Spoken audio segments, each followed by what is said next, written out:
Salut les lions et bienvenue sur ma chaîne. Donc on se retrouve pour votre guidance générale pour le mois de décembre 2020. J'espère que tout le monde va bien, que tout le monde a la santé, la forme morale. Et je souhaite la bienvenue à tous les nouveaux abonnés. Bienvenue les amis, merci de vous être abonnés à la chaîne. Et un petit coucou aux anciens, à ceux qui sont là déjà depuis plus longtemps. Merci infiniment de votre fidélité et de votre présence sur la chaîne les amis. Alors les lions, on va commencer à prendre deux cartes avec le tarot de la transformation d'Osho. Et on va aller voir un petit peu pour vous au niveau de ce tarot des énergies de transformation pour le dernier mois de l'année 2020. Voilà, le mois de décembre qui termine tout doucement cette année 2020 qui fut ma foi tumultueuse mais qui se termine. Alors, on a eu la numéro 25, la lumière sur le chemin. Alors, on va aller la lire ensemble.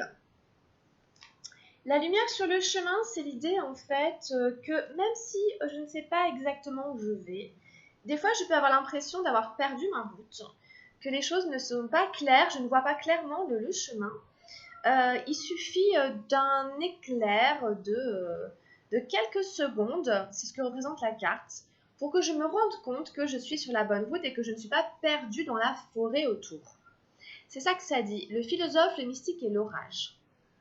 Un éclair soudain ne baigne pas tout votre chemin, il ne remplace pas une torche à la main. Il ne vous donne qu'un flash, un aperçu de la route devant vous. Mais ce simple aperçu est très précieux, désormais votre pas est assuré, désormais votre volonté est forte et votre résolution d'atteindre la destination est renforcée. Vous avez vu la route, vous savez qu'elle est là et que vous n'irez pas sans doute. Le temps d'un éclair et vous avez un aperçu du chemin que vous devez suivre jusqu'au temple, la destination de votre voyage. Voilà, donc c'est l'idée que vous allez peut-être être informé, on va peut-être d'une manière ou d'une autre vous envoyer comme ça un éclair, un message. Ça peut passer par n'importe quel message, c'est voilà, un peu de l'univers qui vous montre, qui vous dit, vous comprenez que c'est bon, vous ne vous êtes pas trompé, vous êtes sur le bon chemin, entre guillemets le bon chemin, la bonne route. Vous n'êtes pas en train d'errer sans but. C'est aussi l'idée que vous avez un but, une perspective, on vous parle de destination, de temple, etc. Et qu'en fait, vous êtes en train de cheminer de la bonne manière pour atteindre votre destinée.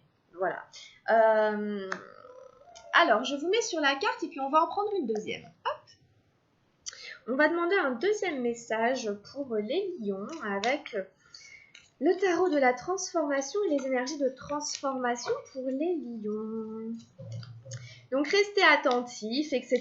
De toute façon, vous le saurez, ce sera clair. Vous voyez, ça va venir éclairer les choses. Vous pouvez déjà vous sentir peut-être un peu soulagé aussi de savoir que vous n'êtes pas en train d'errer sans but. Allez, un deuxième message pour les lions pour décembre 2020. Je vais aller la chercher. Ah, on a eu l'inquiétude. C'est une carte que j'ai déjà tirée pour un autre signe. C'est la vieille dame dans le bus qui est en train de se ronger les ongles et qui tient son sac contre elle. Il y a peut-être une forme d'anxiété, en décembre. Un petit peu d'inquiétude, peut-être justement parce qu'on se demande si on n'est pas en train de errer sans but ou... on se demande si on ne s'est pas un peu perdu en chemin. C'est peut-être pour ça qu'on a un petit peu d'angoisse. Alors, l'inquiétude vous dit... N'avez-vous jamais remarqué ceci? Le présent est toujours merveilleux, le présent est toujours délicieux. L'inquiétude et la souffrance proviennent soit de ce que vous avez voulu faire dans le passé et que vous n'avez pas pu faire, soit de ce que vous voulez réaliser dans le futur sans savoir si vous pourrez le réaliser ou non. N'avez-vous jamais remarqué, n'avez-vous jamais considéré cette vérité toute simple que, dans le présent, la souffrance n'existe pas, l'inquiétude non plus? C'est la raison pour laquelle le présent ne perturbe pas le mental. C'est l'anxiété qui dérange le mental. Il n'y a pas de souffrance dans le présent. Le présent est un instant si bref que la souffrance ne peut pas le pénétrer. Seul le paradis s'accorde au présent, pas l'enfer. L'enfer est trop grand. Le présent ne peut être que paix, ne peut être que bonheur. On vous invite à revenir dans l'instant présent et en fait, c'est de cette manière que vous allez sortir de l'inquiétude et de l'angoisse, que vous allez chasser ces sentiments ici que vous pouvez éprouver. Hein. On revient à l'ici et maintenant. Hein, vraiment, l'inquiétude naît de nos projections dans le futur, etc., d'un passé, etc., consciemment ou inconsciemment, qui a plus ou moins réussi ou pas, et tout ça, et c'est ça en fait qui crée des formes d'angoisse sous-jacentes, internes, émotionnelles et tout ça. Donc du coup voilà, on reste vraiment dans l'instant présent pour ne pas se faire de mouron. Hein, voilà. Donc rassurez-vous, hein, vous ne vous êtes pas trompé, vous êtes en chemin, voilà. Donc on se rassure, on se détend, on calme un petit peu les angoisses, on revient ici et maintenant. Ici et maintenant, tout va bien. Ici et maintenant, s'il y a quoi que ce soit, ben, je le gère, hein, je le gère, mais il n'y a pas besoin de s'inquiéter autant. Alors on passe au tirage avec le tarot Oshozen. Alors, on demande l'énergie générale pour les lions pour le mois de décembre 2020.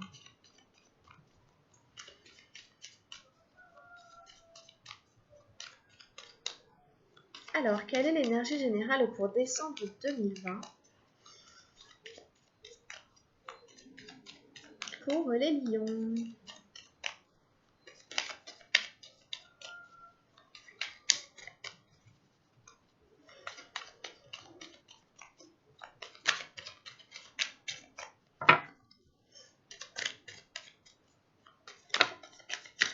Hop, on va prendre celle-ci. Quelles sont les énergies matérielles pour les lions pour décembre 2020?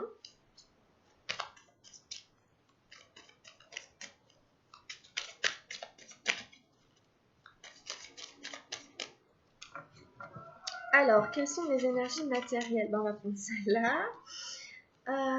Alors, les énergies du mental. Quelles sont les énergies du mental pour les lions en décembre 2020? On va prendre celle-là. Quelles sont les énergies émotionnelles? On va continuer un petit peu. Quelles sont les énergies émotionnelles? Bon, on va prendre ces deux-là. Quelles sont les énergies spirituelles? Il y a beaucoup de cartes qui se retournent. Quelles sont les énergies spirituelles pour les lions en décembre 2020? Bon, on va prendre celle-là. Voilà, on va aller regarder le tirage qu'on a eu là, les amis. Je vous rappelle que c'est une guidance générale, qu'elle ne pourra pas parler à tout le monde. Et je vous invite donc à prendre un petit peu de recul aussi hein, par rapport à ce que disent les cartes. Hein. Voilà, allez, on y va, c'est parti. En carte générale, on a eu la percée, la numéro 11 des arcanes majeures.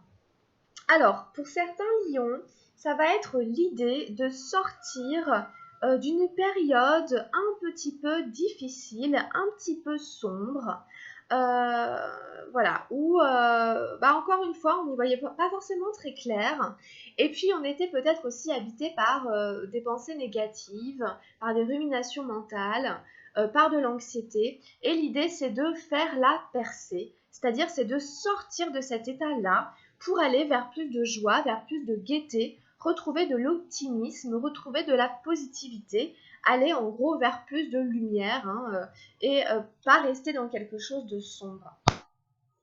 On continue. Alors, au niveau matériel, on a eu l'espièglerie, c'est le valet de feu. Au niveau du mental, on a eu la douleur, la 9 des nuages. Au niveau émotionnel, on a eu l'intégration, la numéro 14 des arcanes majeures, et on a eu le ralentissement, le cavalier d'arc-en-ciel. Et ensuite, on a eu la source, l'as de feu. Alors, pour vous les lions, voilà. Donc du coup, comme je vous disais, bon déjà, on a une arcane majeure, on a deux énergies de feu. Donc il y a quelque chose d'important qui se joue dans le domaine spirituel et dans le domaine matériel. En tout cas, voilà, il y a des énergies de feu assez belles entre la spiritualité et la matière, et au milieu, vous avez la percée. Vous avez cet arcane majeur ici de l'intégration. Et puis une énergie d'arc-en-ciel, une énergie de feu. Il n'y a pas d'énergie des émotions, hein, il n'y a pas d'énergie d'eau, mais il y a 2 arcanes majeurs. Donc, pour certains à qui ça parlera, il y a quand même cette idée avec la percée, je dois le dire quand même, de sortir d'un état un peu de déprime. Hein, voilà, c'est aussi pour des personnes qui auraient pu être pendant un certain temps un petit peu en dépression, vous voyez. Et vraiment, la percée, elle nous invite à sortir de cet état-là. Hein. C'est vraiment, voilà, comme le montre la carte, on voit un personnage qui fait voler en éclats des cubes ou des briques qui faisaient que le personnage restait derrière un mur. Hein, donc c'est l'idée d'avoir été un petit peu comme ça, coupé, privé, voilà, de certaines choses de la vie et de réussir aujourd'hui avec voilà, les efforts suffisants, la volonté suffisante, la persévérance, la détermination, etc., de faire cette percée pour sortir un peu de la déprime. Alors, dans la vie matérielle, on a eu l'espièglerie. Alors ça, c'est une très jolie carte, hein, c'est notre belle énergie de feu qui est là, dans la matière. C'est vraiment voilà, le côté espiègle, le côté joueur. On a un clown hein, qui est là, qui fait une espèce de grand mouvement, il est dans une espèce de panache. C'est une carte aussi qui nous parle un petit peu de magie de la vie et de se laisser un petit peu embarquer par la magie de la vie. C'est une énergie très fraîche, très jeune. Donc, il peut y avoir, voilà, dans votre vie au travail, par exemple, ou chez vous, on vous invite à mettre du jeu, hein, de jouer un peu, d'être vraiment dans une forme de malice, hein, d'oser un petit peu faire preuve de fantaisie, faire preuve un peu de fantaisie hein, dans votre quotidien, hein, dans votre maison, chez vous, dans votre travail. Voilà, il peut y avoir ce côté un peu malicieux ici pour vous hein, dans la vie matérielle. Donc servez-vous-en, c'est une énergie assez dynamique, assez jeune. Qui avance, hein, qui avance, même si elle ne sait pas où elle va, même si ce valet ne sait pas trop où est-ce qu'il va. L'important, c'est un pas après l'autre et puis de profiter, de s'amuser, de rire. Ça fait du bien au corps. Hein. Le corps aussi a besoin de rire. Hein. C'est curatif. Donc, servez-vous de cette belle énergie ici dans la matière. Alors, au niveau du mental, on a une carte pas très marrante. On a la douleur. Voilà, je suis désolée, elle n'est pas très sympa. Voilà, elle nous parle peut-être de quelque chose de passager, hein, je souhaite en tout cas, voilà, d'un moment où dans l'esprit c'est un petit peu souffrance, un petit peu douloureux. Peut-être que ça rejoint un peu la percée aussi, hein, on nous demande de ne pas aussi nous laisser avoir, nous laisser faire par cette souffrance ou cette douleur qui est là, qui est dans le mental. Hein. C'est une énergie d'air, c'est une énergie du mental qui est dans le mental. Donc après, voilà, peut-être en travaillant aussi sur le mental, on arrive à pas voilà, se laisser faire ou tomber dans cette douleur, dans cette déprime. Il faut se donner les moyens d'en sortir, de percer ça. Donc après, peut-être avec un travail mental, on y arrive parce qu'on n'est pas dans les émotions, on reste dans le mental ici. Donc voilà, à voir en tout cas, il y a quand même cette carte ici, ouais. Qui à mon avis rejoint la percée en fait. Hein. Alors dans les émotions, on a 2 cartes qui sont tombées. On a encore un cavalier. Hein, c'est pas un valet, c'est un cavalier. On a le ralentissement. Alors voilà, c'est l'idée que les choses ne vont pas aussi vite qu'on le voudrait. C'est l'idée qu'on est un peu ralenti. On est au rythme un petit peu de la tortue, quoi. Un pas après l'autre, mais là c'est très lent, quoi. C'est très lent. Et au niveau émotionnel, bon bah voilà, c'est peut-être difficile d'accepter le rythme particulièrement lent que prennent les choses. On peut voilà, sentir de l'impatience, on peut sentir du ras-le-bol, on peut sentir la déprime un peu là, etc. Bon voilà. Bon donc du coup, bon après ce ralentissement, il n'est pas mauvais en soi, hein, c'est juste de l'accepter. Et avec cette carte, en fait, on vous dira, bah marcher c'est le zen, s'asseoir c'est le zen, essayez d'être quand même dans l'instant présent et quand même d'être là, même si le rythme auquel vont les choses ne nous satisfait pas tout à fait, parce qu'on voudrait arriver plus vite au résultat et que, bon bah voilà. Bon, donc il y a une espèce de ralentissement ici. Bon, et ensuite, on a eu l'intégration, voilà, la numéro 14. Donc, il y a peut-être des énergies à intégrer aussi ici. En tout cas, au niveau émotionnel, c'est éviter de tomber dans l'excès, hein, d'un côté ou de l'autre. On a un personnage qui est vraiment dans... enfin, qui représente une forme de dualité, puisqu'il a un côté rouge et un côté bleu. Donc, vous voyez, voilà, c'est l'idée qu'en nous, il y a des dualités, il y a le bien, le mal, enfin voilà, on peut des fois être tiraillé entre différents aspects de notre personnalité, de nos émotions. Et l'idée, c'est de trouver l'équilibre dans tout ça. D'accord? C'est de ne pas voilà, devoir absolument chasser l'un ou l'autre, c'est d'accepter, mais de trouver son centre. Avec le yin et le yang ici, qui est symbolisé un peu en bas au milieu, comme si c'était un peu le hara, hein, le chakra sacré, on nous invite vraiment à rester centré. Hein, à faire la part des choses et à garder un équilibre, un équilibre vital, une hygiène de vie, une harmonie. Donc essayez de penser à harmoniser vos énergies, vos émotions pendant le mois de décembre, si jamais il y a voilà, des choses un petit peu pas évidentes à traverser.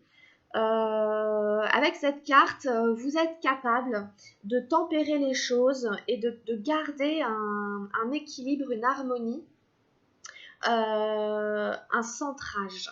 Donc peut-être avec des pratiques, hein, voilà, hein, pour vous aider aussi à rester centré et à maintenir hein, un équilibre vital ici.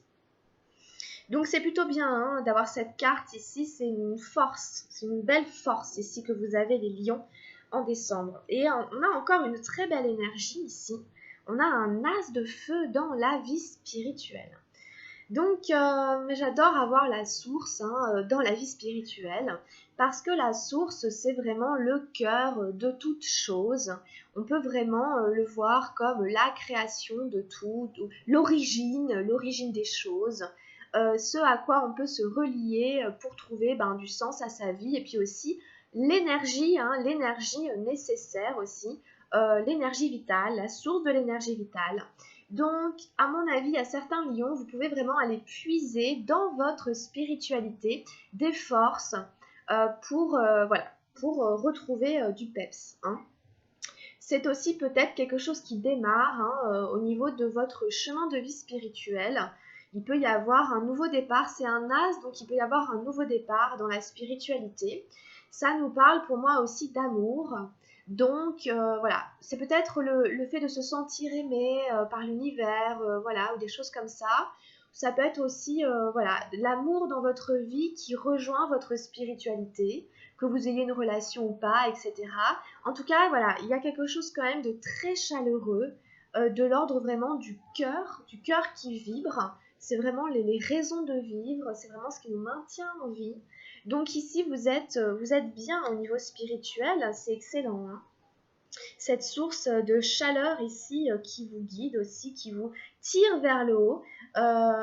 Donc très belle énergie dont vous pouvez vous servir dans votre spiritualité pour vous appuyer, pour vous avancer, pour trouver de la chaleur, du réconfort, de l'énergie et peut-être un nouveau départ d'une manière ou d'une autre. Voilà, si ça touche votre spiritualité, ça peut toucher tous les aspects de votre vie. Hein. Donc soyez aussi ouverts aux rencontres, aux synchronicités et soyez bien connectés à votre spiritualité, à votre ressenti parce qu'il y a ici une très belle énergie, un très bel as ici de feu. Donc peut-être un nouveau départ, peut-être quelque chose qui vous emmène pour un bout de chemin. Donc, vous voyez cette ligne ici, la source, la percée, l'espièglerie, elle est assez belle. Elle est dans des couleurs très rouges, jaunes, qui parlent au premier chakra, au chakra racine, au chakra sacré, au plexus solaire. Donc ici, on essaie de rester ancré, d'être à l'écoute de ses besoins, de son corps. Si on a besoin de faire de l'exercice, on a besoin de réajuster son alimentation, etc. Hein, on est dans ces couleurs ici, des premiers chakras, sans lesquels évidemment les restes ne peuvent pas bien fonctionner non plus. Mais après, avec l'intégration, toutes les couleurs sont représentées de l'arc-en-ciel à tous les chakras sur cette carte. Donc du coup, il y a quand même une belle opportunité, une belle base ici hein, pour consolider des choses, en tout cas en soi par rapport à ses propres énergies, pour bien gérer, pour gérer au mieux s'il y a une espèce de petite crise passagère en décembre. Voilà, comme on a vu un petit peu avec certaines cartes du tarot de la transformation ou dans le mental, etc. Donc voilà, même si ça prend un peu de temps, vous avez ici quand même des forces dans votre tirage pour maintenir un état vibratoire quand même optimiste et de qualité. Bon, alors on demande un message au murmure de guérison pour décembre pour les lions. Alors, qu'est-ce que on a eu à prendre la numéro 25. C'est pareil, je crois que je l'ai tiré pour un autre signe. La numéro 25, vraiment, elle est très très belle. On voit un enfant observer une coccinelle qui se balade sur une gerbe de blé. Et donc, en fait, c'est l'idée qu'on apprend tout le temps, c'est l'idée qu'on est tout le temps en train de grandir, quel que soit l'âge que l'on a. Je vais vous lire la carte. En tant qu'être humain, nous grandissons et apprenons tout le temps. Apprendre à gérer ses émotions demande de l'attention. La gestion du stress, de l'anxiété et de la colère est une capacité qui s'acquiert. Comprenez ce qui déclenche votre angoisse ou votre colère. Choisissez une manière de réagir à vos déclencheurs plus efficacement. Persistez à l'utiliser jusqu'à en faire une réaction automatique. Vous sentez peut-être une résistance en vous pour apprendre la leçon. Les raisons en sont multiples. Cela peut être l'entêtement, l'habitude ou un schéma autodestructeur. Pendant les périodes conflictuelles, votre leçon est plus orientée sur la crise. Vous êtes peut-être dans le déni de quelque chose dans votre vie. Il est difficile d'affronter ses peurs et d'admettre ses faiblesses. Les problèmes peuvent s'accumuler à un point tel que vous soyez poussé à examiner vos réactions. Donc là, je fais une petite pause dans la lecture pour vous expliquer, en fait, pour mettre l'accent, bien diriger la carte sur vraiment apprendre à gérer vos émotions. Et on a vu qu'il y avait cette intégration ici. Observez vos déclencheurs. Qu'est-ce qui déclenche ces réactions en vous? Apparemment, il y a quand même un peu d'inquiétude, etc. pendant décembre. Et donc, du coup, ça peut vous déstabiliser. Mais en fait, on vous dit que vous pouvez gérer ça. Alors, évidemment, dans des périodes, entre guillemets, de crise, c'est un peu plus intense parce qu'il y a une espèce de leçon à apprendre. Donc là, c'est vous avec vous-même par rapport à vos déclencheurs. Comprenez ce qui déclenche, que ce soit de l'angoisse, de la colère, n'importe quelle émotion, entre guillemets, un peu négative. La gestion du stress est une capacité qui s'acquiert. Alors, je continue la lecture de la carte. Soyez honnête avec vous-même. Êtes-vous pris dans un cycle d'addiction? Acceptez-vous votre responsabilité pour votre rôle dans cette situation? Vous avez sans doute besoin d'une aide extérieure pour sortir du labyrinthe. Quand vous reconnaissez un schéma malsain, vous apprenez comment améliorer votre situation présente. Tentez de nouvelles approches et restez ouvert au fait de ne pas savoir ce qui va se passer. Demandez à apprendre la leçon dans la grâce, cette leçon dans la grâce. Donc peut-être vous avez aussi besoin d'aide, en tout cas un soutien pourrait peut-être vous aider. Là, comme ça, temporairement, que ce soit un ami, une amie ou n'importe quelle manière. Quelques petits conseils. Voilà, donc chacun a sa part de responsabilité et même si c'est les émotions et tout, c'est aussi à moi d'apprendre à les gérer en fait, pour ne plus les subir, quoi. C'est pas toujours facile d'affronter ses peurs, ses faiblesses, d'admettre qu'on a, pas toujours facile évidemment. Alors la carte nous décrit un enfant tient une tige de blé avec une coccinelle posée dessus. Le blé dénote l'utilisation de la sagesse et de la prudence. L'enfant étudie la coccinelle pour savoir ce qu'elle va faire. Elle représente la joie et un savoir qui ne peut s'enseigner. C'est peut-être l'idée d'observer vos mécanismes, vos comportements, vos réactions, vos émotions. Vous voyez ce genre de choses, de prendre un peu de distance, de recul. Alors, vous souvenez-vous comment vous étiez à cet âge? Les enfants sont souvent capables de créer exactement ce qu'ils veulent par la pensée positive, la persévérance et l'inventivité. La vie vous a mené à douter et à craindre. Soyez comme l'enfant, prêt à apprendre et admiratif du monde qui vous entoure. Si vous souhaitez travailler à cette situation, la transformation est inévitable. La prédominance du vert signifie que la guérison et l'abondance ne sont plus très loin. Donc vous voyez, il y a cette idée de maintenir une pensée positive, de persévérer et de faire preuve d'inventivité. Tout est dans votre tirage. L'inventivité, c'est un peu l'espièglerie, la persévérance, on l'a vu aussi, hein. Donc, forcément, la vie, hein, en général, nous amène en effet à douter, à craindre, à se méfier, etc. Mais le travail continue. Le travail continue, hein. Voilà, donc c'est bon pour cette carte. On demande un dernier petit message à l'oracle des anges gardiens. Donc, si vous voulez une guidance personnalisée, vous pouvez m'envoyer un mail à camilledesil@gmail.com ou sur Messenger. Hein, si vous avez besoin de vraiment aller plus en profondeur, si vous posez des questions personnelles. Nous avons la confiance ici. Alors, tu regardes uniquement la situation d'un point de vue matériel, donc tu ne peux pas avoir une vue d'ensemble, ni voir les bénédictions liées à cet événement. Nous, tes anges, t'encourageons à nous faire confiance, car tout va se résoudre de la meilleure façon qu'il soit. Laisse ta peur et ton appréhension de côté et autorise l'énergie de guérison divine à se répandre en toi. Fais confiance à la guérison qui va se manifester d'une manière que tu n'aurais jamais imaginée. Donc c'est un peu ça, je laisse l'appréhension de côté. J'autorise l'énergie de guérison qui est dans la couleur verte ici à circuler en moi. J'essaie de faire confiance à la guérison qui va se manifester d'une manière que je n'aurais pas imaginée. C'est-à-dire que je n'ai pas tous les éléments en main, je ne vois pas tous les aspects de la situation. Hein, je n'en vois qu'un morceau, voilà. Et donc du coup, il y a des choses... il y a des bénédictions liées à cet événement, même si ça n'en a pas l'air, hein. Donc les anges ici vous invitent à faire confiance pour que les choses vont se résoudre de la meilleure manière qu'il soit. Bon voilà les lions. Bah écoutez, on a terminé. J'espère que la guidance vous plaira. J'espère qu'elle saura vous accompagner, vous aider pour le mois de décembre 2020. Si elle vous a plu, pensez à la liker ou à vous abonner à la chaîne. Je vous invite aussi à venir regarder les guidances de votre signe ascendant et de votre signe lunaire. Ça peut vraiment venir vous donner des messages complémentaires par rapport à cette première guidance. On se retrouve tout de suite pour votre guidance sentimentale pour décembre 2020. On se retrouvera aussi tout au long du mois de décembre pour les guidances hebdomadaires que je fais régulièrement et les guidances des énergies lunaires. Je vous souhaite de passer un très bon mois de décembre les lions. Je vous souhaite de passer de très bonnes fêtes de fin d'année, de passer une très belle fin d'année en général à tous les lions. Prenez bien soin de vous, portez-vous bien. Et puis je vous dis à très vite, grosse bise. Bye bye.